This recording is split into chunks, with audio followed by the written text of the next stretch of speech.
Kepada yang saya hormati, satu, Bapak Ustadz Husni Nurul Jabur, beliau adalah Ketua Ikatan Pendakwah atau Dai Kota Tegal, lagi di situ.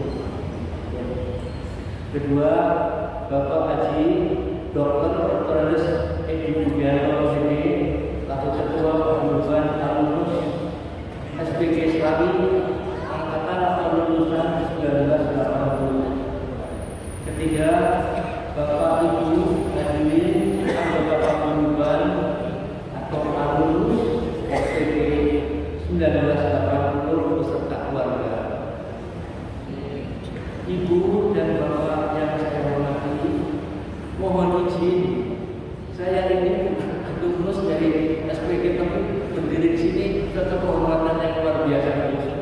Saya berdiri di sini mewakili istri saya, kebetulan istri saya ini bernama Khalifah, ini lulusan atau salah satu anggota dari Paguyuban ini, dan sekaligus sebagai sohibul ketempatan ini. Kami sih pengennya Bapak Ibu ketempatannya di rumah saya sebelah situ. Ini karena lokasinya juga terbatas, jadi kami kebetulan di sini. Gedung ini gedung lebih Bapak persatuan. Kebetulan salah satu pengurusnya beliau Pak Ustadz Husni Nurul Jabur sebagai pembinanya di sini. Jadi saya ikut sebagai ikut merewangi belajar. Bapak Ibu yang saya hormati, sekali lagi saya sebagai wakil dari saya untuk sebagai anggota Paguyuban, saya beratur terima kasih atas selalunya Bapak dan Ibu ke tempat ini yang telah jauh-jauh dari berbagai tempat. Biasanya Pak Ustadz kalau pertemuan macam ini mereka kan kangen, mereka dan mereka saling cerita. Jadi mereka saling rindu gitu. Alhamdulillah ini merupakan punya bekas-bekas PNS dari Dewan Guru semua Bapak Ibu. Jadi saya ucapkan terima kasih atas selalunya Bapak Ibu ke tempat ini. Mudah-mudahan dan dalam acara yang disusun oleh Bapak Ketua yaitu sudah teratur dan 3 bulanan, yaitu acara main dan acara kajian.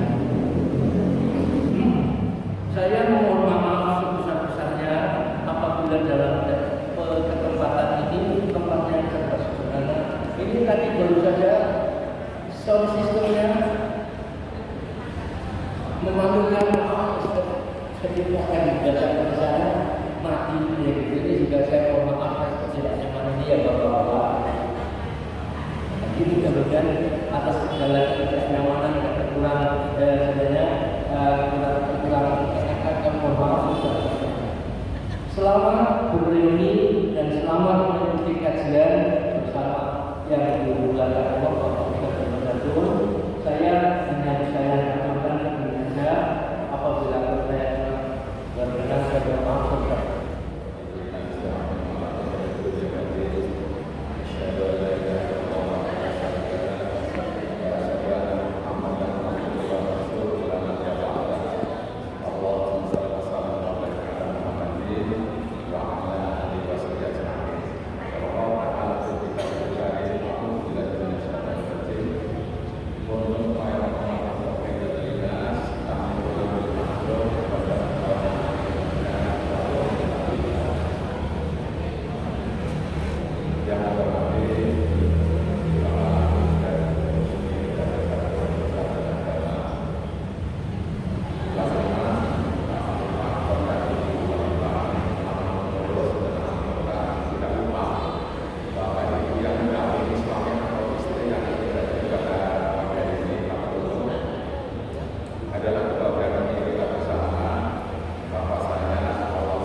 Yang ketiga,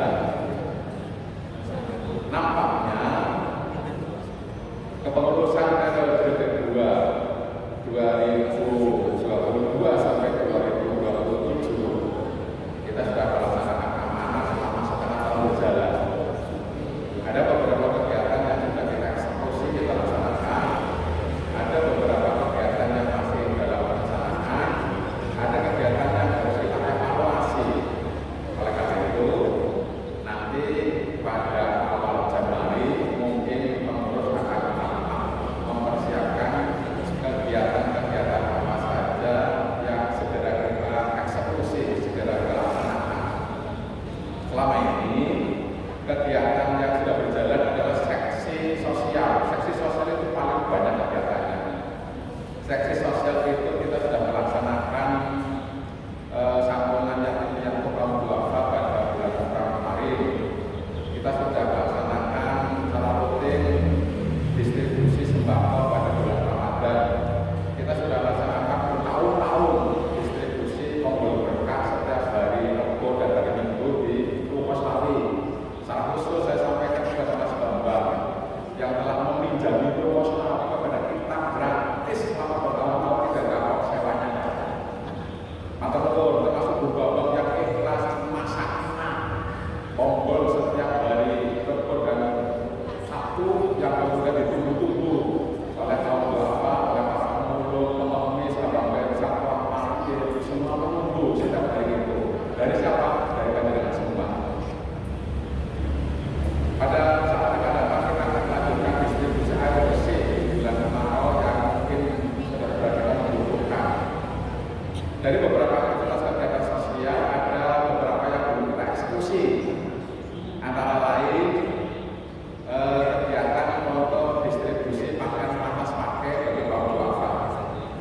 Tetapi kalau kegiatan-kegiatan yang bersifat rutin, alhamdulillah berjalan lancar. Ada aktivitas kegiatan yang menyangkut keanggotaan kesra itu juga sudah banyak kita lakukan, mulai dari takziah, besok termasuk sampai haji. Ada satu yang belum kita lakukan, yaitu wisata spiritual. Jangan pakai istilah wisata religi, kesannya itu hanya untuk datang ke makam 9 Rasulullah. Kita akan istilahnya dengan wisata spiritual. Kita datang bareng-bareng ke pondok-pondok pesantren Singapuras, ke yayasan-yayasan yang Singapuras. Kita ajak anak-anak kita untuk main, kita beri mereka jajanan kecil, kemudian kita kesini mereka ada hubungan wisata spiritual. Yang terakhir sebagai penutup, Bapak Ibu, sekilas kita pengen merefleksi diri. Ada satu ilustrasi bahwa maju tidaknya sebuah peradaban negara tidak ditentukan oleh berapa lama umur negara itu. Ingat, umur kita tidak menjadi penentu kualitas ketakwaan keimanan kita, referensi keberagaman kita. Ada orang-orang yang disediakan umur pendek tapi umurnya berkah, banyak melakukan berbagai aktivitas spiritual. Ada orang yang umur panjang tetapi banyak fakta-fakta membandel lewat begitu saja. Maju tidaknya sebuah peradaban negara bukan tergantung pada berapa usia negara itu. Kita lihat India dan Mesir umurnya sudah lebih dari 2000 tahun, tetapi India dan Mesir sampai sekarang masih saja menjadi negara miskin, atau sebutan yang patut kita sampaikan ini negara berkembang. Bandingkan dengan Singapura, Kanada, Australia, yang umurnya belum genap 150 tahun, apalagi Qatar yang baru merdeka kemarin sore 1971 dari Inggris. Tetapi negara-negara itu sudah menjadi negara yang maju, negara yang kaya, punya peradaban yang tinggi. Jadi miskin atau kayanya sebuah peradaban negara tidak tergantung pada umur negara itu. Umur. Yang kedua, miskin kayanya sebuah negara, maju atau tidaknya peradaban sebuah komunitas masyarakat juga bukan tergantung pada sumber daya alam. Kalau kita mau cerita sumber daya alam, Indonesia itu pertama. Indonesia harusnya menjadi negara yang makmur jiban-jibun. Indonesia punya gunung emas di Papua yang pada tahun 70 itu menjulang tinggi. Tahun 2000 sudah rata dengan tanah. 2020 sudah sebelumnya ada sebuah raksasa gunung emas. Kita juga punya batu bara ribuan kubik setiap hari yang ekspor ke luar negeri. Kita juga punya minyak bumi dan gas alam, punya timah, punya berbagai hasil tambang, punya banyak hasil hutan, tetapi kita belum semakmur negara-negara Qatar misalnya yang banyak punya sumber daya alam minyak dan gas bumi. Sementara kita punya banyak kilang minyak, kita punya beberapa gas bumi, kita punya emas, punya perak, punya gas hutan, tetapi ternyata kita belum sengaja negara-negara yang punya peradaban maju. Kita lihat Jepang misalnya, Jepang itu negara kecil, 80% baratnya itu pegunungan, dan tidak mungkin dikembangkan pertanian dan peternakan, daerahnya tanah rempah. Jepang punya apa? Tidak punya sumber daya alam. Tetapi Jepang dikenal sebagai negara pemulung paling cerdas dunia. Karena apa? Jepang mengimpor barang-barang bekas, rangsek-rangsek besi tua dari berbagai negara seluruh dunia, mengolahnya menjadi barang jadi, menjadi mobil, motor, kulkas, TV, AC, mesin cuci, dan diekspor kembali ke negara-negara seluruh dunia. Hampir negara-negara di seluruh dunia punya produk Jepang, dan hampir semua negara-negara di dunia barang-barang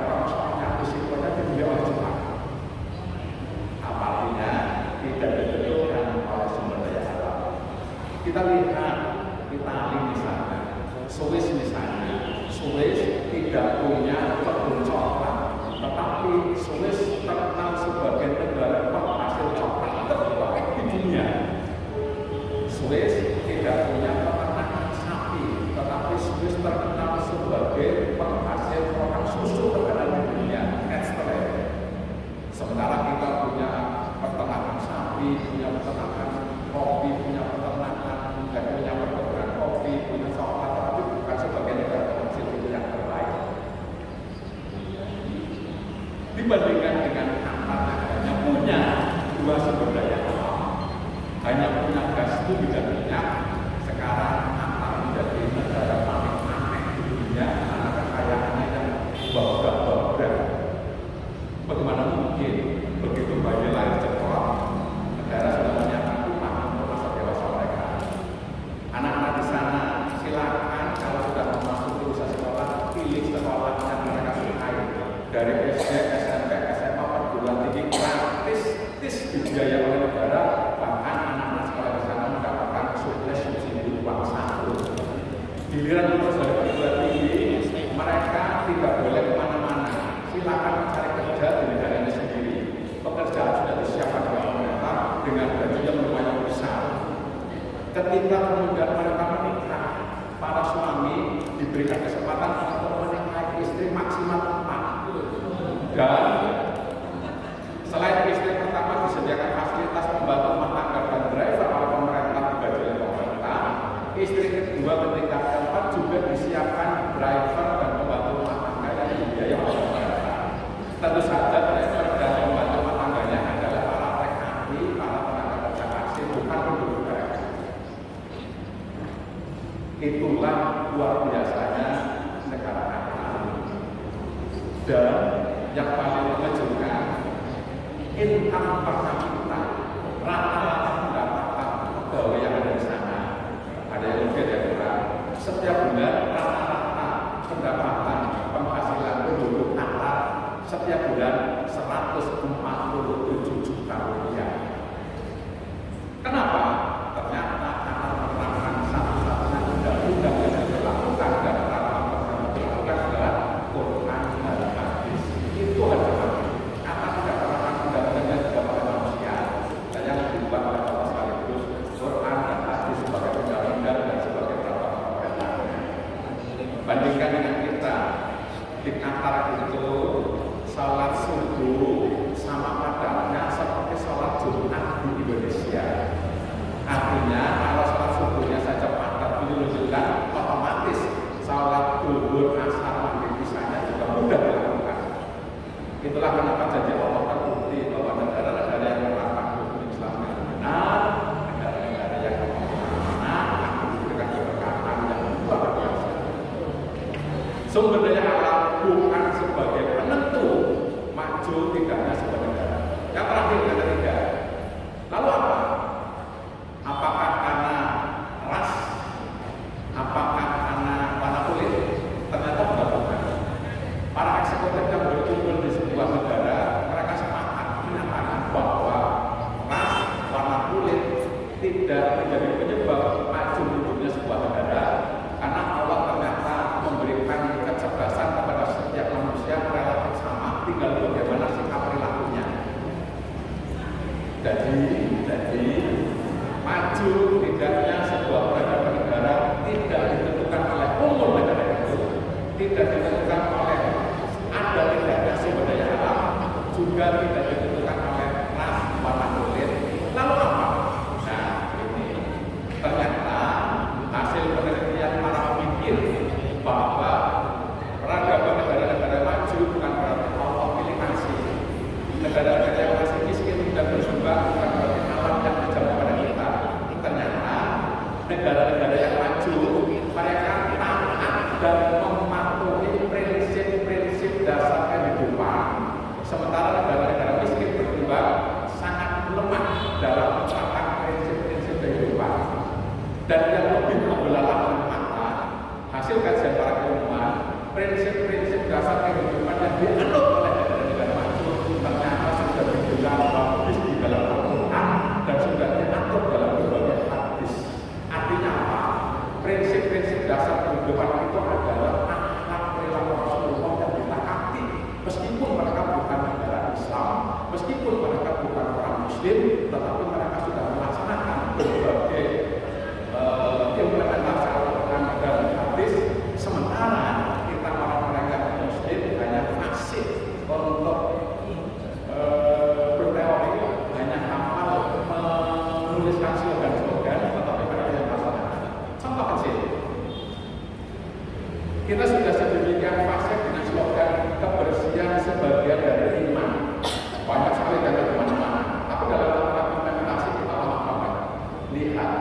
Jepang ketika kalah bertanding sepak bola, Jepang tetap menaklukkan kekalahannya, tetap membukukan badan, mengucapkan terima kasih yang seterus-terusnya kepada seluruh penonton, termasuk para pendukungnya sendiri.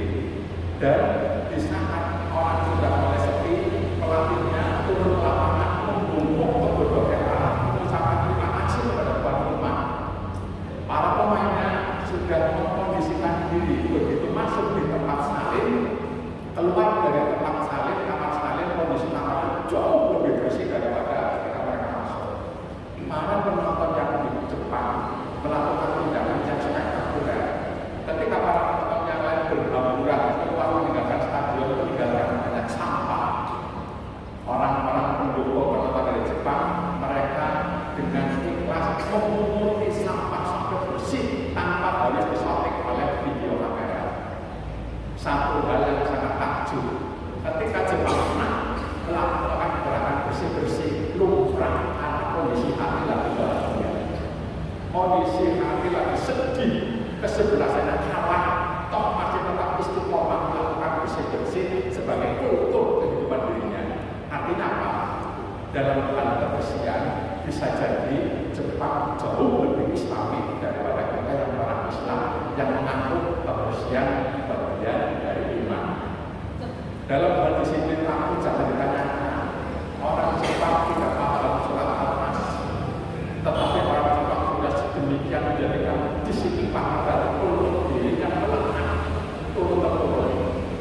Sementara kita yang sedemikian hafal surat Al-Mas, Al-Masr tentang disiplin waktu, dan kita sudah melakukan disiplin waktu dengan sholat waktu, tetapi dalam hal disiplin waktu kita kadang-kadang masih kedodoran dibanding orang-orang Jepang, orang-orang kafir yang mereka kadang tidak paham tentang disiplin waktu pada sholat Al-Masr.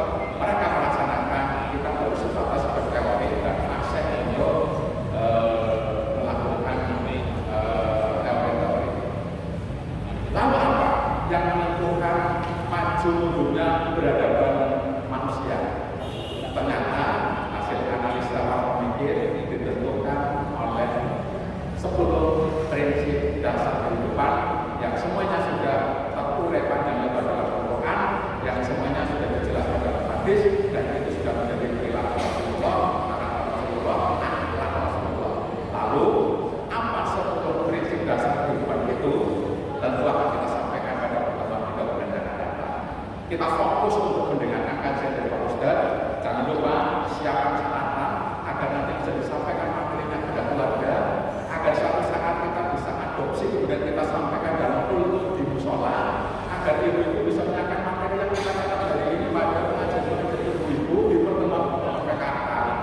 Kita sudah tidak lagi zamannya jinting, lewat kita gelar jilis, ngaji, ditulis, disampaikan supaya bermanfaat, supaya hidup kita yang makin kuat, terus menebarkan kemaslahatan bagi diri, keluarga, dan Assalamualaikum warahmatullahi wabarakatuh.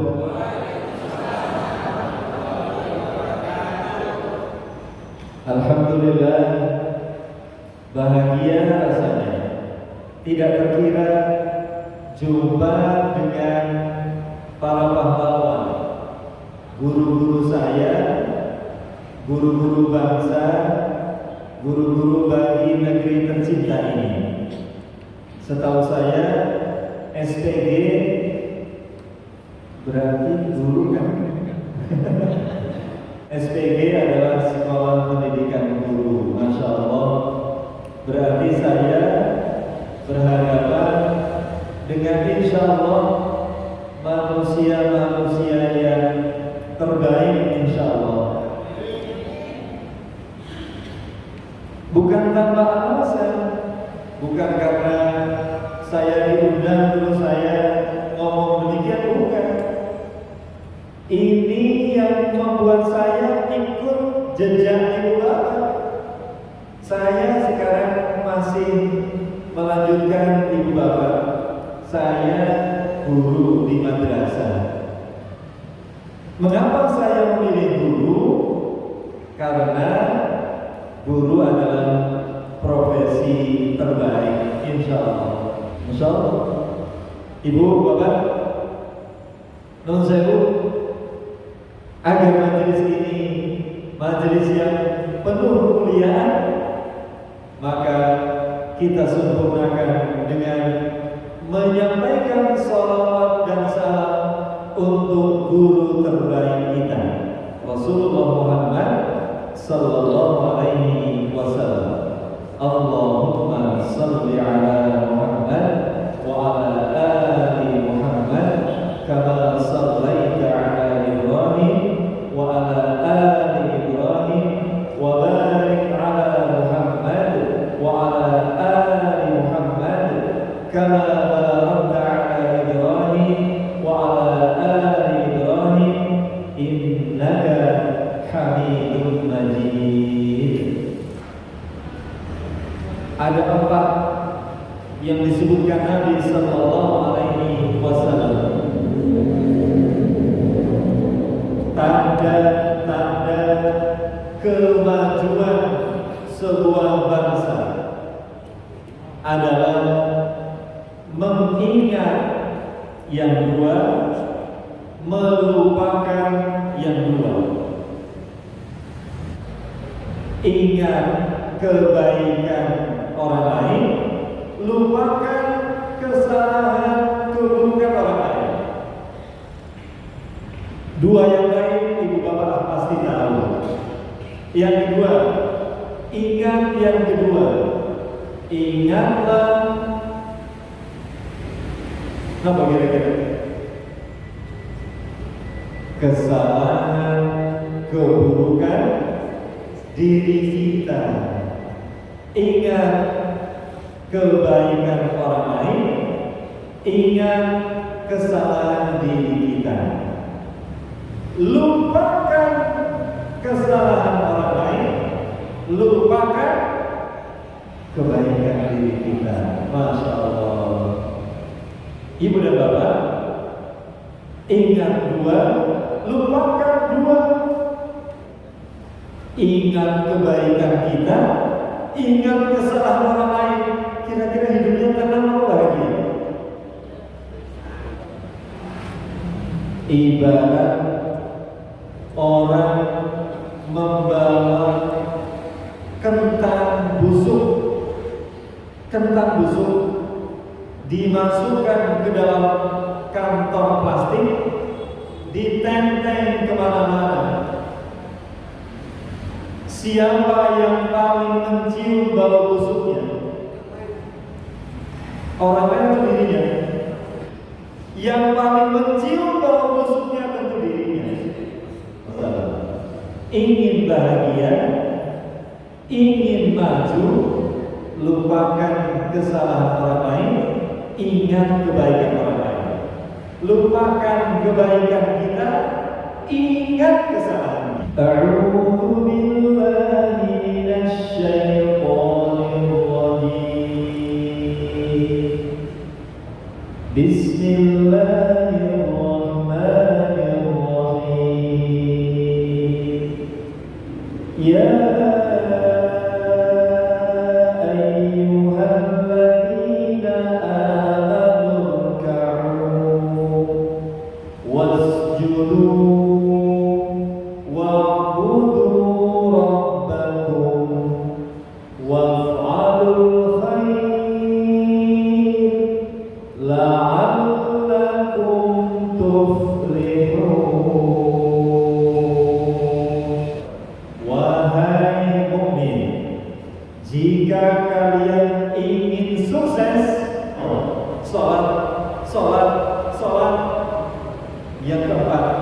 kita memproduk kebaikan, insya Allah kebaikan kita lebih unggul dari Jepang, insya Allah. Karena kita sholat, saudara kita Jepang tidak semuanya sholat.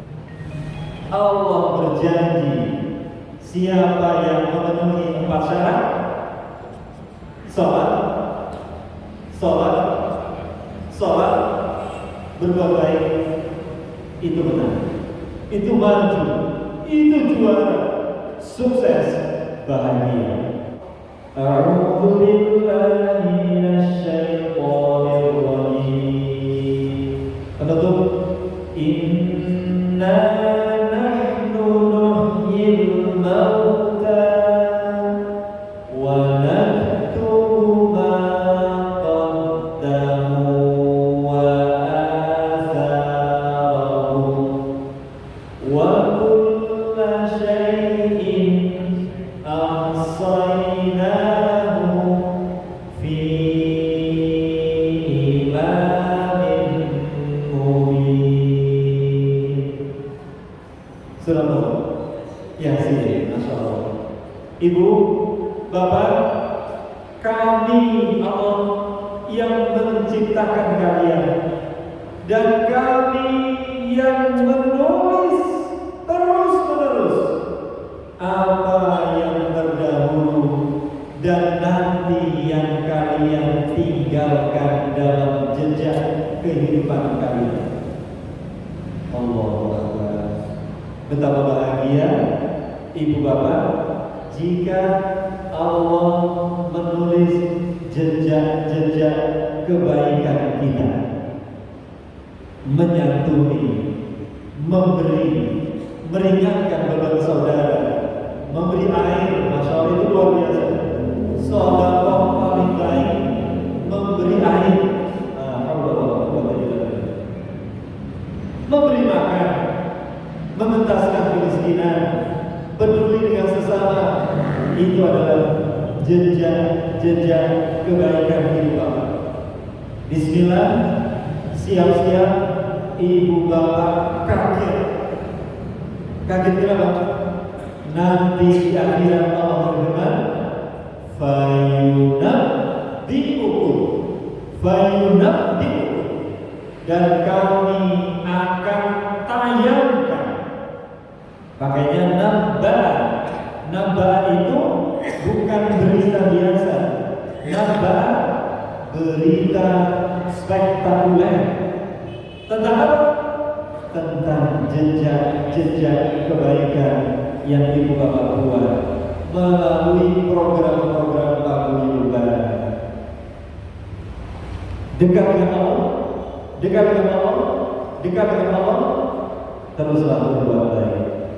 Semoga bermanfaat. Saya mohon maaf atas semua kesalahan kekurangan. Nyun ngapunten dikatakan bagus. Doa. Masya Allah. Semoga materi kita siang hari ini ngapunten melalui kepanjangan, ngapunten dikatakan. Kalau Pak Ketua 30 menit saja, ternyata dari seberapa jam Pak? Saya hampir 3 jam nunggunya ibu bapak. Ibu bapak, mari kita tundukkan hati kita, kita nyuwun kepada Allah, semoga doa-doa kita diterima Allah Subhanahu wa taala. Kita awali dengan baca Al-Fatihah. A'udzu billahi minasyaitonir rajim. Bismillahirrahmanirrahim. Alhamdulillahi rabbil alamin. Arrahmanir rahim. Maliki yaumiddin. Iyyaka na'budu wa iyyaka nasta'in. Ihdinas siratal mustaqim. Siratal ladzina an'amta 'alaihim ghairil maghdubi 'alaihim waladdallin.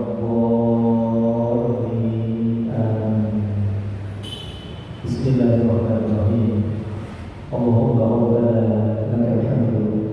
Ya Allah, Duhai pencipta, pemberi rezeki, pemelihara, pengatur kehidupan kami, lakal hamdu ya Allah, bagimu segala puji. Wa ilaikal musyadah, kepadamu kami berkeluh kesah, kepadamu kami mengadukan segala permasalahan kami. Antal musta'an, Engkau satu-satunya penolong kami ya Allah. La haula wa la quwwata illa billah. Sungguh tidak ada daya dan kekuatan kecuali milikmu ya Allah. Al-Aliyyil Azim, yang maha tinggi lagi maha agung. Ya Allah, lahirkan dari rahim keluarga kami anak keturunan yang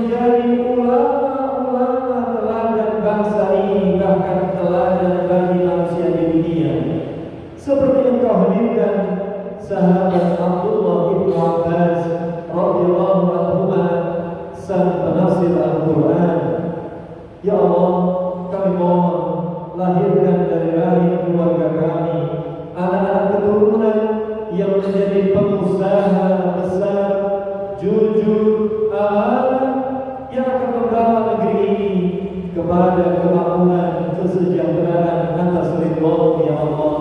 Seperti Engkau hadirkan sahabat mulia Abdurrahman bin Auf, Utsman bin Affan dan saudara-saudara yang lainnya.